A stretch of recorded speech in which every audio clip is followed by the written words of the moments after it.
नमः सिद्धेभ्यः।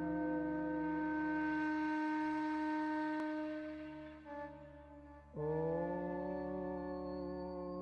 नमः सिद्धेभ्यः। ॐ नमः सिद्धेभ्यः।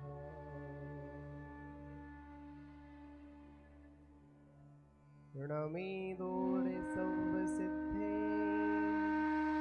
भारोत्तम खव देह देह संसारे दस दस दो दोड़ा जिणे दस दो अणो के हरम मोक्षे नमो अरिहंताणं नमो सिद्धाणं नमो आयरीयाणं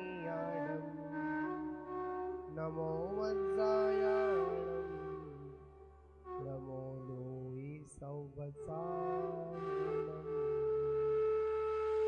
अनंतानंत शुद्धि परमेष्ठी भगवान की, चौबीसों भगवान की, परम पूज्य आचार्य श्री कुंद कुंद देव स्वामी की, परम पूज्य आचार्य श्री 108 आदि सागर महावीर कीर्ति विमल सागर जी गुरु महाराज की, परम पूज्य तपस्वी सम्राट आचार्य गुरुदेव सन्मते सागर जी गुरु महाराज की, परम पूज्य परंपराचार्य श्री 108 सौभाग्य सागर जी गुरु महाराज की, अहिंसा महे विश्व धर्म की, परम पूज्य गुरुदेव आचार्य भगवान श्री सुरत्न सागर जी महाराज जी की, समस्त आचार्य संघ की नमोस्तु।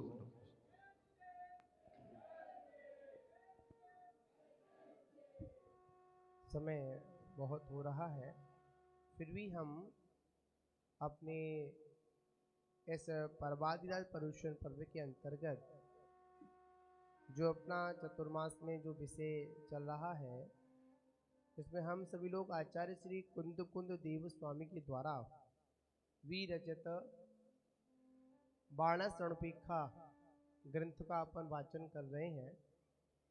और इस वाचना के अंतर्गत हम लोगों ने एकत्व भावना का चिंतन किया था। अब इसमें थोड़ा सा हम क्रम को बदलकर इसमें एक धर्म भावना भी आती है।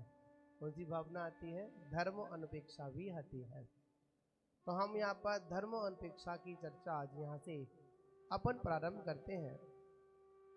जैसे पूर्व में हम लोगों ने आया था, एक को हम क्या आया था, अकेला ही क्या करता हूँ, कर्म करता हूँ, और अकेला ही यह जीव कर्म करता है, और अकेला ही उस कर्म को क्या करता है, भोगता है।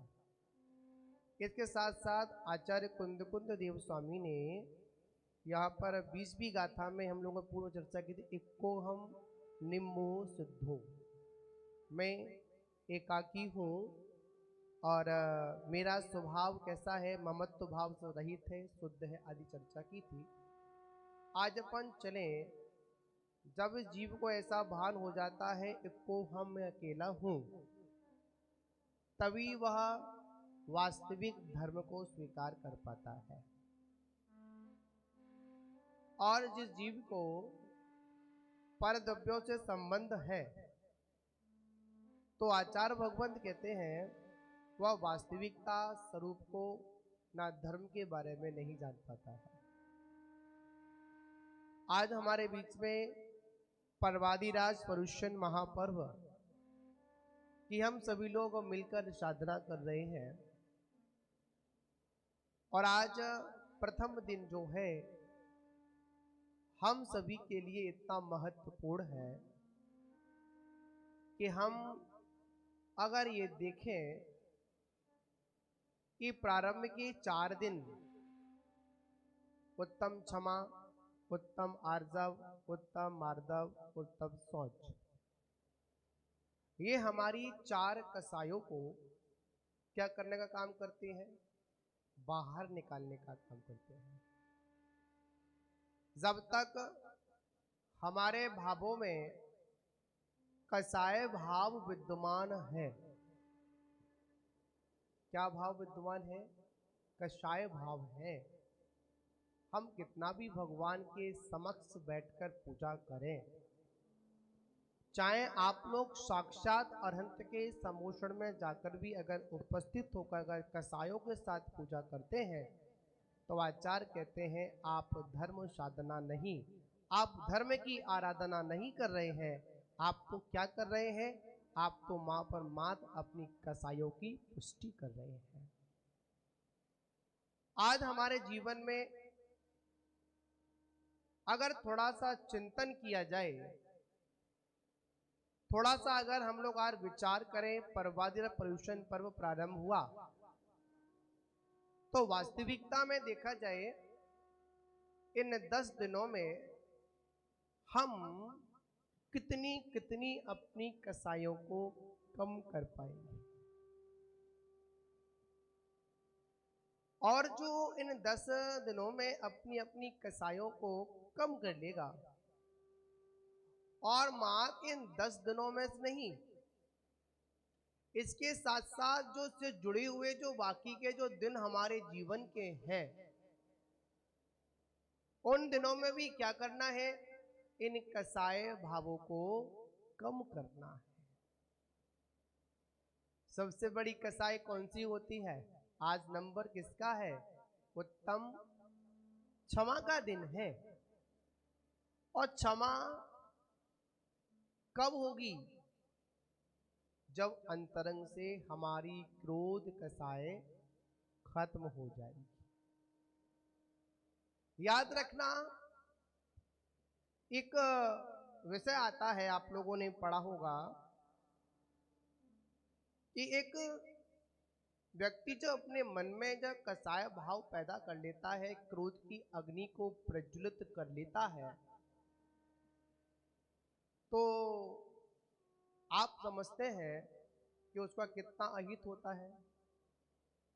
बहुत अहित हो जाता है। एक छोटी सी चिंगारी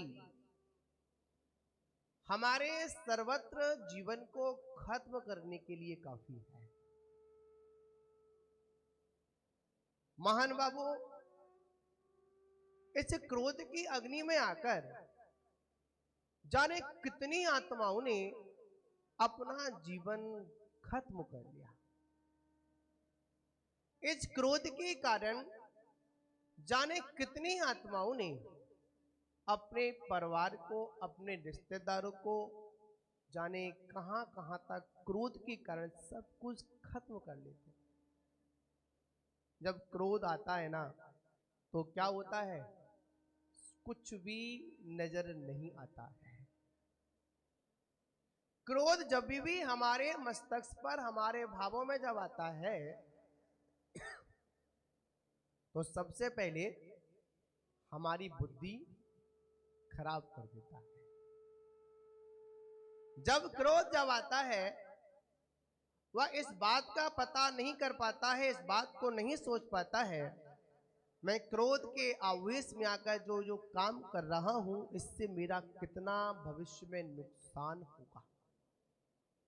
क्रोध मात्र तात्कालिक निर्णय लेता है, और तात्कालिक निर्णय लेने के बाद उसका जो भविष्य होता है वो कैसा हो जाता है? वो नीचे की ओर पहुंच जाता है।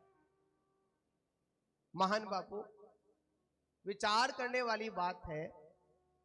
एक कमठ था जो इंद्रभूति का, मरभूति का जीव था। आपस दो भाई थे, पार्श्वनाथ, इंद्रभूति और मरभूति।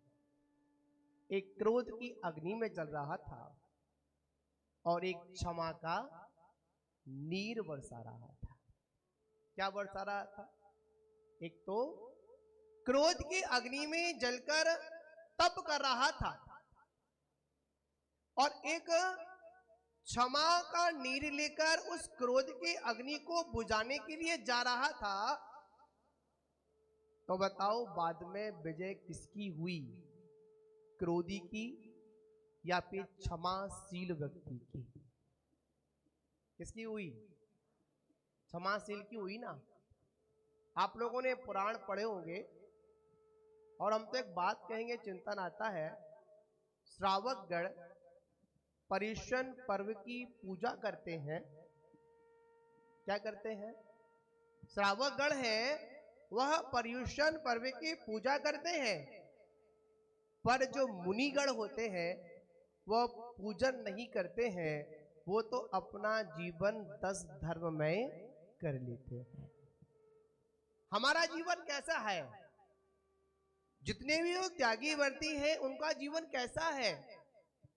धर्म में जीवन है। आपने देखा होगा रानी चेलना का जब विषय आता है, राजा क्षणिक का जब विषय आता है, जब परीक्षा का दौर चल रहा था तो राजा क्षणिक जो आगे चलकर कौन बनेगा? तीर्थंकर बनेगा। ऐसा वह जीव उनके जब गांवों के उस राजगिरी के उद्यान में यशोधर मुनि का आगमन हुआ तो उन्होंने क्या किया? उनके गले में क्या डाल दिया? सर्प डाल दिया। सर्प भी कैसा था? मरा हुआ सर्प था। और जब मृतक सर्प होता है तो उसमें बहुत सारी चींटियां भी लग जाती हैं। लग जाने के बाद विषय पर आते हैं। बात यहां पर क्रोध और क्षमा की बात है। और जब बाद में जाकर उस राजा ने चेलना से कहा कि मैं ऐसे ऐसे गले में क्या डालकर आ गया हूं? सर्प डालकर आ गया हूं, तो चेल्ला ने कहा कि तुमने ये क्या किया? उसके बाद होता यह है कि जब दोनों लोग जाते हैं और जाने के बाद चेल्ला क्या करती है? और मुनराज के गले में जो सर्प पड़ा हुआ था ना, उसको हटाने का, उपसर्ग दूर करने का काम करती है। और राजा श्रेष्ठ ने क्या किया था? उपसर्ग किया था। पर हुआ क्या? जब मुनराज का क्या खुला? ध्यान खुला। जब उस उपसर्ग का निवारण हुआ तो क्या हुआ? दोनों को, उपसर्ग कर्ता को और उपसर्ग के निवारण कर्ता को, दोनों को क्या दिया? धर्म वृद्धि का आशीर्वाद दिया। ये होती है वास्तविकता में क्षमा। पर हम लोग क्या करते हैं? अरे हम क्यों क्षमा मांगे? क्षमा मांगने से कोई छोटा नहीं होता है। क्षमा मांगने से क्या हो जाता है? व्यक्ति का और स्थान ऊपर की ओर बढ़ जाता है। पर हम लोग क्या करते हैं? अपनी कसायों के कारण, अपनी क्रोध कसाई के कारण हम लोग झुकना पसंद नहीं करते हैं। क्रोधी व्यक्ति क्रोध में इठ जाता है। क्या होता है? इठ जाता है, पर झुकता नहीं है। सबसे पहले क्षमाशील व्यक्ति की मात्र एक ही पहचान है। वो क्या पहचान है? मात्र ये पहचान है कि क्षमाशील व्यक्ति हमेशा झुककर काम करता है। ए भैया सुनो, पूजा भी नहीं हो रही है ना, चलो इधर। क्या समझे आप लोग? क्षमाशील व्यक्ति हमेशा झुककर अपना काम निकालता है और क्रोधी व्यक्ति हमेशा इठकर क्या करता है? काम निकालता नहीं है, काम बिगाड़ता है। और जिनके साथ में क्षमा हमेशा साथ रहती हो, आचार्य भगवान कहते हैं चाहे कोई कितना भी उस कार्य में क्रोध में आकर उपसर्ग करने की कोशिश करे, हमेशा विजय तो क्षमाशील व्यक्ति की होती है। कभी भी उन व्यक्तियों की, क्रोधी व्यक्ति कभी जीत नहीं होती है। क्रोध की क्या चर्चा करें आप लोगों से? वैसे तो हम बड़े शांति प्रिय हैं। हमारा जीवन कैसा है? हमको हमारा क्रोध आता ही नहीं है। अरे क्रोध तो वैसे किसी को आता ही नहीं है, पर जब निमित्त मिलता है तो निमित्त के अभाव में शांत रहना वो क्षमा गुण नहीं है। जब निमित्त के सहयोग पर क्या मिल जाए? जब क्षमा आ जाए उसे हम क्या कहते हैं? उसे हम क्षमा कहते हैं। पर हमारे जीवन में आज होता क्या है? वैसे तो शांत प्रिय है, वैसे तो ऐसा लगता है कि भैया इनसे बड़ा कोई क्षमाशील व्यक्ति होगा ही नहीं, और थोड़ा सा कोई निमित्त मिल जाए तो महान बाबू हम क्रोध की अग्नि में इतने अंधे हो जाते हैं, इतने अंधे हो जाते हैं कि महान बाबू हम अपने पंच परमेष्ठियों को भी क्रोध की अग्नि में जलाने से वंचित नहीं रहते, उनको भी क्रोध की अग्नि में झोंक लेते हैं। महान बाबू थोड़ा अपन कंट्रोल करिए, क्रोध पर अंकुश करिए। क्रोध आपके जीवन का सब कुछ खत्म कर सकता है। आज हम जो यहां पर परवादिराज पर्युषण पर्व की साधना जो कर रहे हैं, ये साधना किसके लिए है? क्रोध करने के लिए नहीं है, क्रोध को शांत करने के लिए है। शुरुआत किससे हुई थी? उत्तम क्षमा से शुरुआत हुई थी। आज हमारी समापन किस पे होगा? क्षमा वाणी पे होगा। कोई बात नहीं, जब पर्व प्रारंभ हो रहा है उससे पहले क्रोध कर लो, कल तो क्षमा मांग ही लेंगे अपन। क्या कर लेंगे? क्षमा मांग ही लेंगे। अपने द्वारा क्रोध में ऐसा कृत कर डालो, फिर तो भगवान महावीर का अनुभव सिद्धांत है ही है, उत्तम क्षमा। ऐसी क्षमा से क्या मतलब? क्या ऐसी क्षमा से क्या मतलब?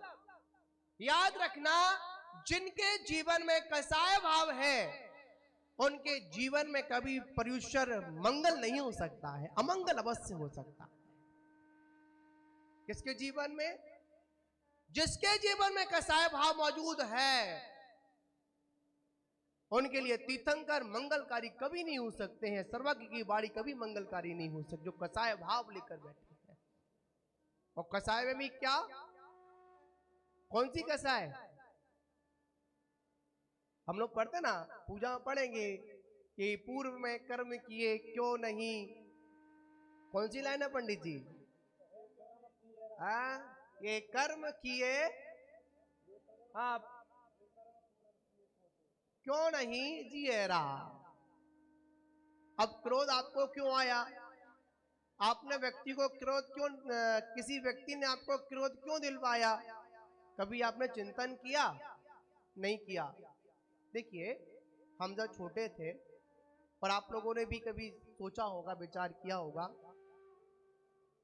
हमने किसी को मारा है, क्या किया है? हमने किसी को मारा है तो वो भी आगे चलकर क्या करेगा? बदला लेगा। आचार्य भगवंत यहां पर कर्म सिद्धांत देते हैं, अगर आपके जीवन में कोई कसाय का निमित्त बना है, क्रोध अगर आया है, तो क्रोध के पीछे सामने वाला जिम्मेदार नहीं है, कभी आपने सामने वाले का तिरस्कार किया होगा, इसलिए आज आपका तिरस्कार यहां पर किया जा रहा है। कभी आपने सामने वाले व्यक्ति को क्रोध का निमित्त खड़ा किया होगा, इसलिए आज आपको परवादिराज पर्युषण पर्व में या उसकी पूर्व बेला में या पूर्व जीवन में आपके जीवन में क्रोध भाव आया होगा। आया कितने पल के लिए था? आजकल सबसे बड़ी समस्या यह है, क्रोध ऐसे व्यक्ति को आता है, ऐसे व्यक्ति को आता है कि जिसको ये पता नहीं कि मुझे क्रोध आया क्यों है। अगर किसी से पूछ लिया जाए आप गुस्सा क्यों कर रहे हैं,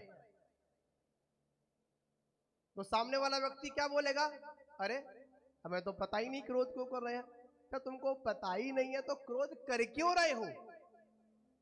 और बहुत से लोग ऐसे भी होते हैं जहां पर क्रोध की अग्नि जल रही हो, वहां पर लोग क्या करते हैं? पानी तो नहीं डालते हैं, वहां क्या डाल देते हैं? अग्नि में घी डाल। अरे सामने वाले ने व्यक्ति, अच्छा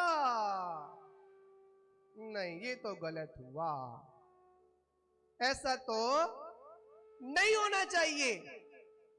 अरे, आपकी महानता तब मानी जाती, आप उसके मित्र तब माने जाते, आप उसके रिश्तेदार तब माने जाते, सगे संबंधी तब माने जाते कि मित्र एक मित्र का कभी नुकसान नहीं करता है।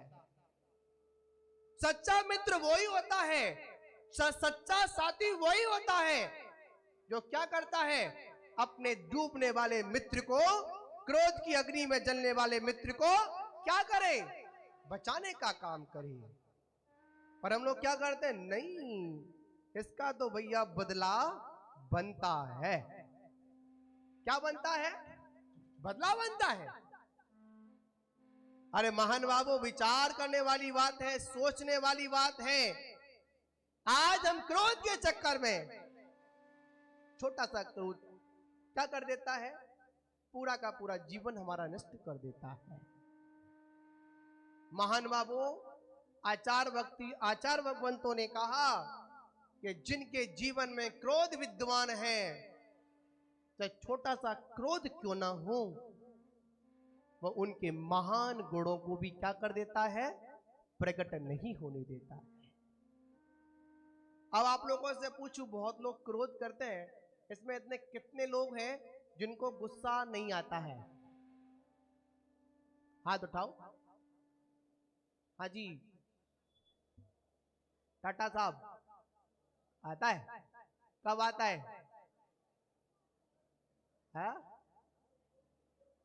जब कोई हमारी नहीं माने या हमारी बात को नहीं स्वीकार करे, झट क्या आता है? जो प्रिय व्यक्ति होता है ना, वो कैसा दिखाई देता है? अरे, ये मेरी सुनता ही नहीं है, ये मेरी मानता ही नहीं है, इसने मेरी सुनी नहीं, सुननी चाहिए। अरे, तुम्हारी क्या सुने? तुमने हमारी सुनी तो तुम्हारी सुने हम? ये बताओ पहले, तुमने हमारी सुनी क्या? नहीं सुनी। आचार्य भगवान कहते हैं, आज संसारी व्यक्ति की इच्छा मात्र ये इच्छा रहती है कि मैं जो कर रहा हूं वो सही कर रहा हूं, और जो सामने वाला जो कर रहा है वो बिल्कुल गलत कर रहा है। महान बाबू, याद रखना, हम क्रोध में अपना इतना विवेक खो बैठते हैं, इतना विवेक खो बैठते हैं कि जिनेंद्र भगवान को भी हम डिब्बे में बंद करने की बात कर देते हैं।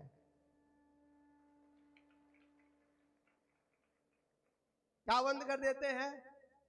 भगवान को हम अन्य देवी देवताओं से कंपेयर करते हैं।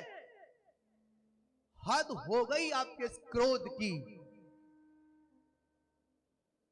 क्या हो गई? क्या मतलब ऐसा क्रोध? याद रखना, आज जो हम यहां पर्युषण पर्व जो कर रहे हैं, करने का मात्र इतना मंगल है। याद रखना, मैं तो एक बात कहता हूं, मेरे गुरु महाराज ने बड़ी सुंदर बात मुझे बताई। अगर कोई अपवित्र स्थान हो ना, कौन सा स्थान हो, अपवित्र स्थान हो, वहां पर भी अगर जिनेंद्र भगवान की प्रतिमा विराजमान हो जाती है, वो भी कैसा हो जाता है? मंगल हो जाता है। कैसा हो जाता है? मानते हैं, बहुत लोगों की शंका है, महाराज को मंदिर में ही पूजा पाठ करना चाहिए, महाराज को प्रेरणा नहीं देनी चाहिए,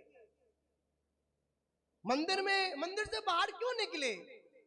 अरे महान बाबू, बड़ी कड़वी बात आज कहूंगा, क्रोध में नहीं कह रहा हूं, आपकी भ्रांति को निकालने के लिए कह रहा हूं। जैन समाज की छोटी सोच ने ही आज महावीर के सिद्धांतों को मात्र 4 दीवारी के अंदर पैक कर रखा है।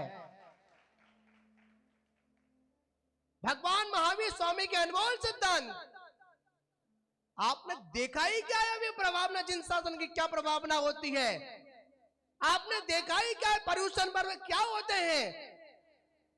अगर पर्युषण पर्व देखना हो तो सिरसागंज के कुएं से निकल कर एक बार सागर की ओर निकल जाना, पता चल जाएगा पर्युषण पर्व क्या होते हैं। याद रखना, जिन शासन की प्रभावना, ऐसी प्रभावना हमारी होनी चाहिए। और मैं तो ये कहता हूं, मुनि तरुण सागर जी महाराज भी कहते थे, आज मैं भी कहता हूं कि महावीर स्वामी का सिद्धांत मंदिरों तक नहीं, आज महावीर स्वामी को मंदिरों की आवश्यकता नहीं है, आज महावीर स्वामी को जन जन की आवश्यकता है। महावीर स्वामी हर कण पर होने चाहिए। अरे मैं तो भविष्य में कल्पना करूंगा, ये सुमंगलम है ना, आगे चलकर यही की तीर्थंकर का समोषण के रूप में परिवर्तन हो जाए। हमको भविष्य का क्या पता। आज हम मंदिर बनाते हैं, पता है बनाने से पहले वो भूमि कैसी थी? बताइए, विचार करिए आप लोग। आप पंचकर्ण करते हैं, किसने पंचकर्ण किए? क्या करें, क्षीरसागर के मुकद्दर में है ही नहीं। 14 साल पहले अलग जगह ही थी, भगवान महावीर का जुनाने बनाया था। गुरु महाराज ने कहा था कि पंचकर्णक होना चाहिए, पर क्या करें, सिरसागंज का दुर्भाग्य तो इस बात का है, मंदिर बन गया फिर भी पंचकल्याणक नहीं हो पाए। कोई बात नहीं, भविष्य में एक मौका और मिलेगा आपको। क्या मिलेगा? भविष्य में एक मौका आपको अवश्य मिलेगा। तो याद रखना, जब भगवान का पंचकल्याणक होगा तो मंदिरों में नहीं होता है। भगवान की प्रभावना कहां होती है? खुले में होती है, जिससे लोग निकले और निकलने के बाद देखे कि भगवान की पूजा ये लोग कर रहे हैं। इन जैनियों का पर्व है। महान बाबू, बड़ी सोचने वाली बात होती है। हमारे घर में जब बेटे का विवाह होता है, बेटी का विवाह होता है, तो हम कैसे पूजा करते हैं? नहीं, कैसे हम उसकी शादी करते हैं? ठाट बाट से करते हैं। मेगा बैंड, मेगा टेंट, क्या करते हो? Mega band, mega tent, mega card, करते नहीं करते? और भगवान की पूजा में मंदिर में कर लो भैया। कहां कर लो? मंदिरों में कर लो। अरे मैं तो ये कहता हूं, सिरसागंज में कोई ऐसा स्थान बड़ा बनना चाहिए। क्या? मैं तो बात कहता हूं, ऐसा बड़ा स्थान बनना चाहिए, ऐसी कोई नसियाजी बननी चाहिए, ऐसा कोई स्थान बने जहां पर संपूर्ण समाज मिलकर, आज हमको यहां पर आराधना करने पर, आज हम यहां पर आराधना कर रहे हैं, हम वहां पर जाकर आराधना करें। अगर आप लोग होते ना चौथे काल में भगवान महावीर के समोषण में, तो वहां भी कह देते, भगवान बिना बुलाए कैसे जा रहे हो? याद रखना, तीर्थंकरों का विहार स्वयं की इच्छा से नहीं होता है। कहां से नहीं होता है? स्वयं की इच्छा से नहीं होता है। किसकी इच्छा से होता है? भक्तों की इच्छा से होता है। अरे भक्तों की छोड़ो, कड़ कड़ के जब पुण्य का उदय हुआ करता है, तब जाकर तीर्थंकर का समोषण आपके नगर में पहुंचा करता है। अरे आप क्या तीर्थंकरों की महिमा जानोगे? भगवान का रथ सामने से निकल जाता है, आप उठकर गद्दी से नमोस्तु नहीं कर पाते हैं, और आप परुषण की बात करते हैं। महान बाबू, विचार करिए। याद रखना, हमारे गुरु ने हमको बहुत अच्छी चीज सिखाई। ये सुरत्न सागर जहां जाना, और सभी गुरु अपने शिष्य को यही शिक्षा देते हैं, सुरत्न सागर जहां जाना, एक काम अवश्य करना, कभी भी समाज में कभी भ्रांति फैलाने का काम मत करना। कभी भी इन भोले प्राणियों को मिथ्या मत की और मिथ्या क्रिया को करने के लिए कभी भी प्रेरणा मत देना।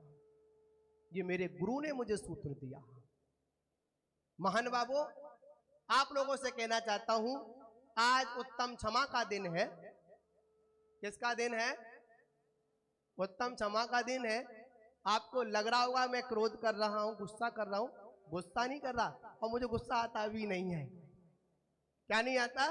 गुस्सा मुझे आता भी नहीं है। महान बाबू याद रखना, द्वीपान मुनि को याद कर लेना। क्या कर लेना? मां द्वीपान मुनि को याद कर लेना। क्या हुआ था समझ गए ना? एक सूत्र है, घोड़े की पिछाई और जिन धर्म की आगाई कभी मत आ जाना। समझे ना आप लोग? घोड़े की पिछाई पीछे रहोगे तो लात पड़ेगी, दिखाई नहीं दोगे। और जिन शासन की अगर ध्वजा के अगर आगे अगर अवरोध पैदा करते हो ना, हम कुछ नहीं करेंगे, हम कुछ नहीं करेंगे। हम तो वही करेंगे जैसे यशोधर मुनि ने किया था, भगवान सद्बुद्धि दे। क्या दे? जो दे उसका भला। क्यों करो? जो दे उसका भला, जो ना दे उसका और ज्यादा भला। क्यों? कम से कम देने का भाव तो पैदा उसका हो जाए, इसलिए वो उसको बोल रहा हूं उसके लिए। महान बाबू आज उत्तम क्षमा का दिन है, तो हम सभी लोग आपस में क्या करें? क्षमा भाव रखें। और मेरे गुरु महाराज कहते हैं कोई बात नहीं, क्रोध का स्वभाव ज्यादा समय तक रह नहीं पाता है। क्षमाशील व्यक्ति बहुत दिनों तक शांति से बैठ सकता है, पर क्रोध ज्यादा समय तक नहीं बैठ सकता है। हाँ, फर्क इतना है, एक क्रोध शांत हुआ, दूसरा डाल दी, लगा दी आग। बहुत से लोग ऐसे होते हैं जो उस क्रोध की अग्नि को ठंडा ही नहीं होने देते हैं, लगा रहता है, खुद जल।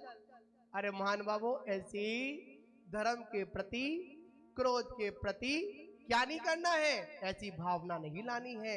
महान बाबू, धर्म की अग्नि से, धर्म की क्रोध की अग्नि को धर्म रूपी नीर से क्या करना है? शांत करना है। आज किसका दिन है? क्षमा का दिन है। बताओ कितने लोग क्षमा करेंगे? कितने दिन के लिए? सिर्फ आज के लिए? बस होता है आज दिन के का दिक्कत आ रही है? नहीं, पूरे 10 दिन के लिए। बहुत से लोग, पता है, हम लोग इस स्थान पर थे, कोई व्यक्ति पर्यूषण पर्व चालू होने वाले थे। क्या? पर्यूषण पर्व चालू होने वाले थे, तो इतने में क्या हुआ, सामने वाला व्यक्ति सामने वाले से भिड़ गया, बिना बात भिड़ गया, आ बैल मुझे मार।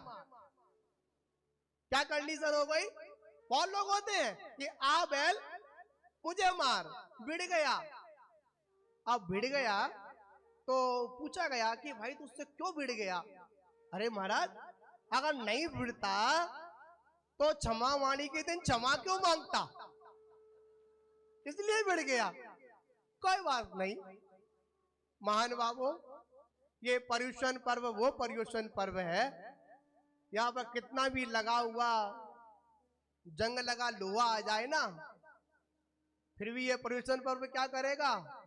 रिगड़ लेकर कर, रिगड़ लेकर कर क्या कर देगा?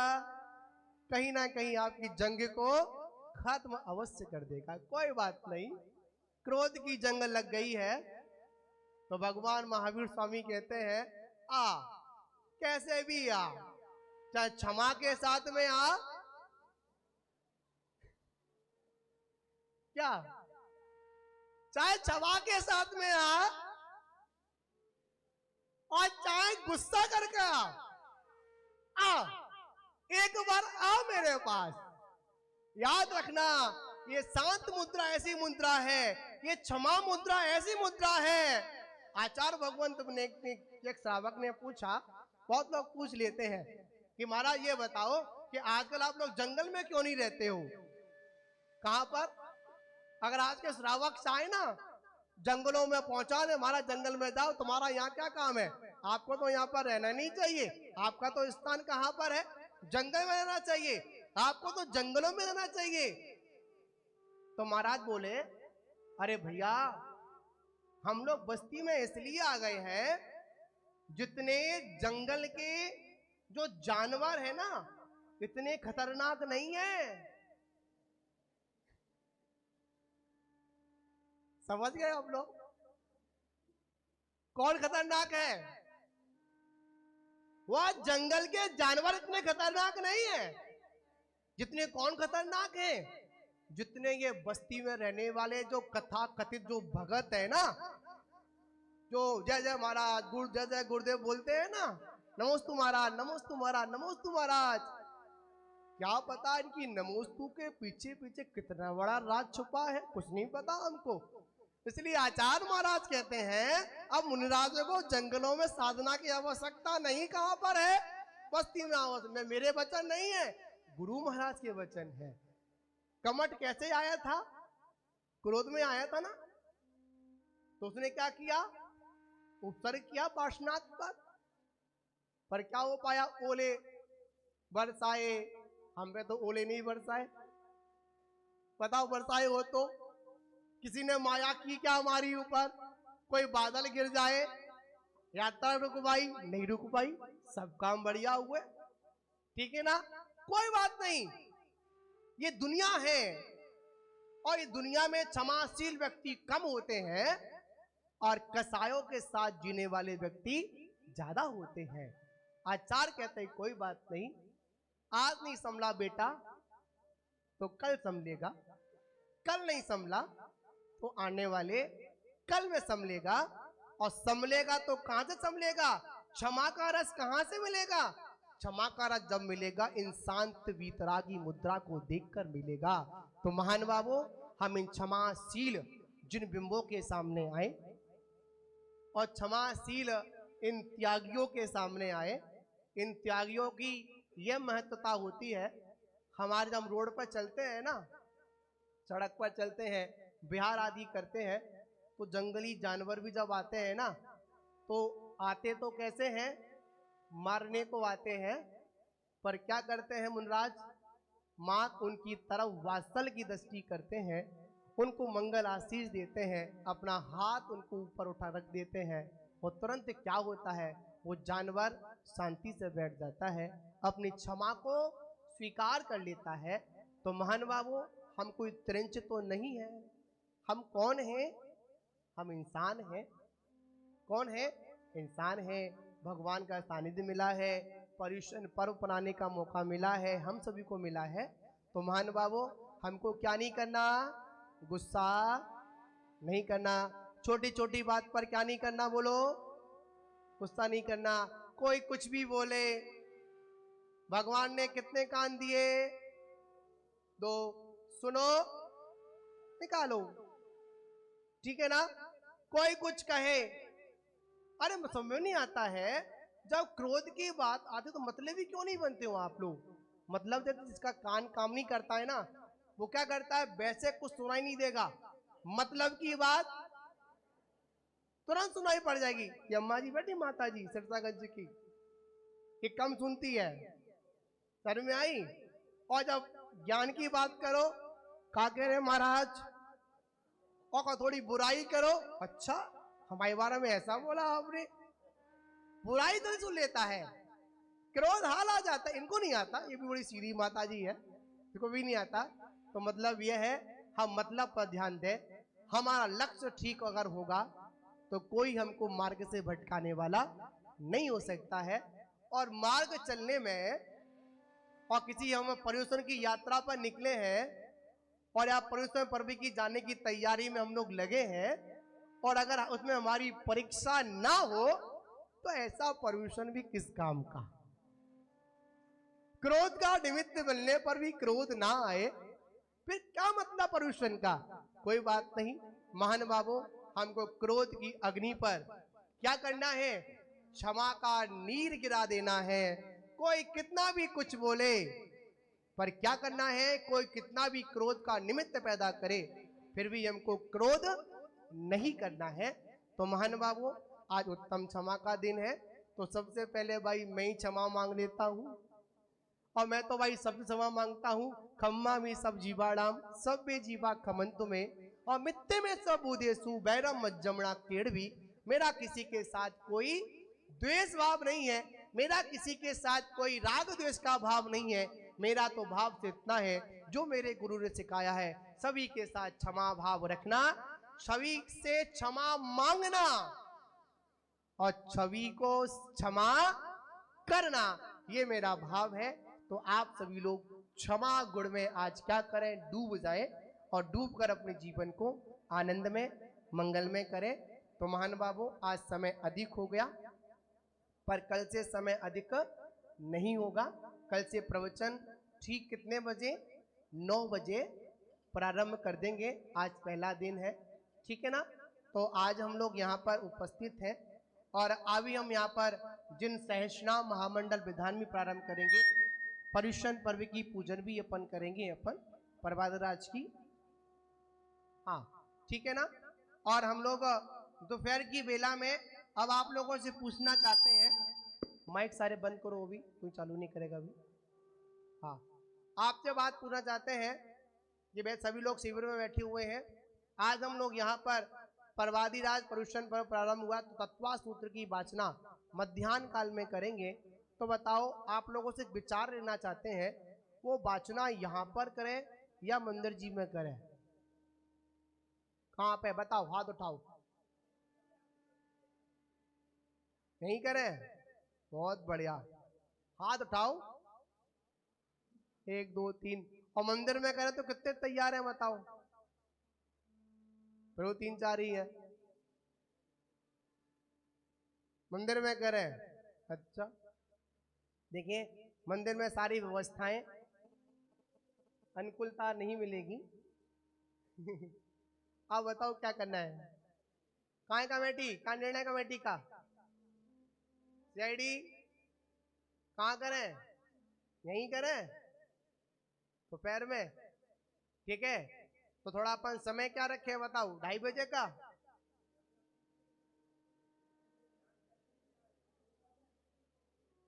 देखिए, समय में परिवर्तन रहेगा 3 बजे, ठीक है ना।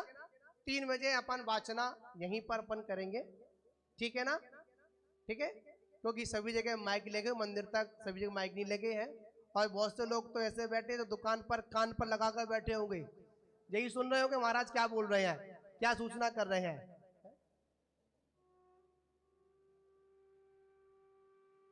क्या कह रहे हैं? निर्णय कर लो भाई। गौरव जी, कहाँ करना है, यहाँ या मंदिर? हाँ, निर्णय आप लोग करना है जैसे भी है। चलिए, आपको बताने पूरा कार्य संपन्न होगा। और शाम की बेला में भगवान की मंगल आरती से पूर्व जो भी शिवरार्थी हैं, जो पूजन में यहाँ बैठे हैं, आप व्रत कर कम से कम 10 दिन आलोचना तो अपनी करनी चाहिए, सामायिक पाठ आदि करना चाहिए। उसके बाद मंगल आरती करेंगे। मंगल आरती का समय ठीक कितने बजे?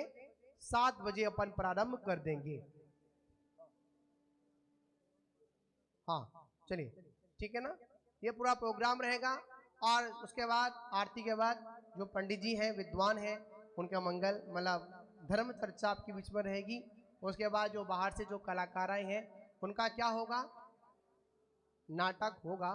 अब क्या करें, आपको नाटक ही पसंद है, नाटक करते हो, नाटक पसंद है, कोई बात नहीं, अपन लोग कोई बात नहीं, आप नाटक देखें, ठीक है ना। तो धार्मिक नाटिका भी यहाँ प्रस्तुत होगी। और आज की शाम की आरती करने का सौभाग्य जो प्राप्त हुआ है, जो मेरे पास नाम आया है, श्रीमान मनोज कुमार जैन, आरजब जैन आए हैं क्या यहाँ पर? मनोज जी, हाँ काली का है, नहीं आए? कहाँ है काली? हाँ क्या बात है, आ जाओ काली, ठीक है ना। आज इनकी तरफ आरती रहेगी मंदिर जी में,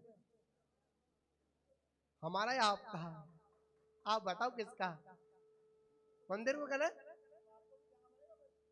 हम तो वहीं हाल लेने जाएंगे, आरती में चलिए वहीं करेंगे ना। दोपहर की वाचना का निर्णय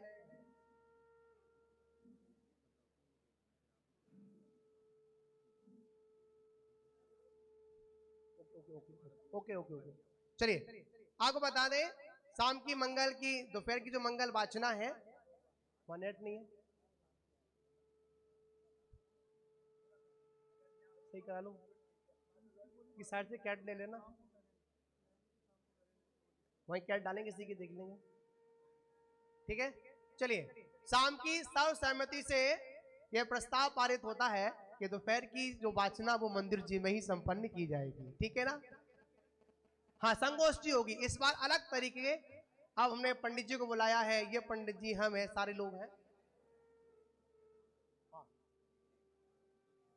मनोज काली जी महाआरती के लिए आ जाएंगे। इनको एक दीपक थाल आया, एक दीपक का थाल भी शाम को प्रदान किया जाएगा।